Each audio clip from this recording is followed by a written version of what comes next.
पुण्यात उन्हाचा पारा हा 40 अंश सेल्सिअस पार गेलेला आहे आणि या उकाड्यापासून वाचण्यासाठी नागरिक विविध गोष्टींच्या उपाययोजना करत आहेत. अनेक गोष्टी त्या खरेदी करत आहे. स्कार्फ, गॉगल किंवा टोपी यांची खरेदी मोठ्या प्रमाणात होत आहे.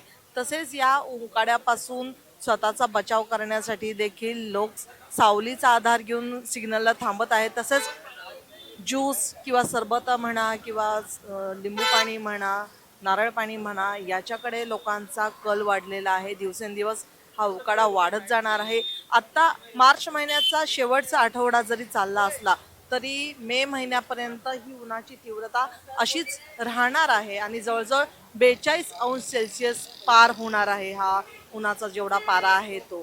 त्याच्यामुळे पुण्यात आज पहिल्यांदाच 40 अंश सेल्सिअस चा पारा आकडा पार झाल्यानंतर ज्या प्रकारे नागरिक रस्त्यावर निघालेले आहेत, आरोग्य प्रशासनाकडून पण त्यांना सांगण्यात आलेलं आहे की अगदी काम असेल तरच तुम्ही या उन्हात बाहेर पडा, अन्यथा उन्हातून बाहेर पडू नका. 1 ते 4 या वेळेत नागरिकांनी विशेष काळजी घेणं गरजेचं आहे, कारण यावेळी उन्हाचा तडाखा हा जास्त असणार आहे, ज्याच्यामुळे उन्हाचे परिणाम अर्थातच चक्कर येणं, भोळ येणं, ऊन लागणं अशा प्रकारच्या गंभीर समस्यांना लोकांना सामोरं जावं लागणार आहे. त्याच्यामुळे पुणे आरोग्य विभागाकडून देखील 1 ते 4 दरम्यान जर काम असेल तरच बाहेर पडण्याचे आदेश हे आरोग्य विभागाकडून देण्यात आलेले आहेत. जर काम नसेल तर 4 नंतर किंवा 12च्या आधीच काम पूर्ण करा असं देखील त्यांच्याकडून सांगण्यात आलेलं आहे.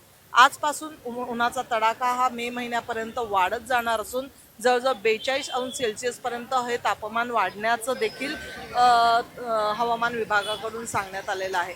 त्याच्यामुळे साहजिकच आपली बॉडी ही डिहायड्रेट ठेवण्यासाठी नागरिकांचा कल ज्यूस, नारळ पाणी, सरबत अशा ठिकाणी पाहायला मिळत आहे आणि त्याचाच हा सगळा परिणाम की इथल्या सगळ्या ज्यूस सेंटरवर नागरिकांची एकच गर्दी आपल्याला बघायला मिळत आहे.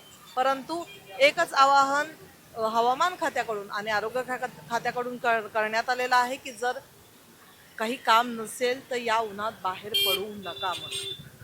व्हिडिओ जर्नलिस्ट रोहित वनकटेसह प्रतीक्षा पारखी, LS मराठी, पुणे.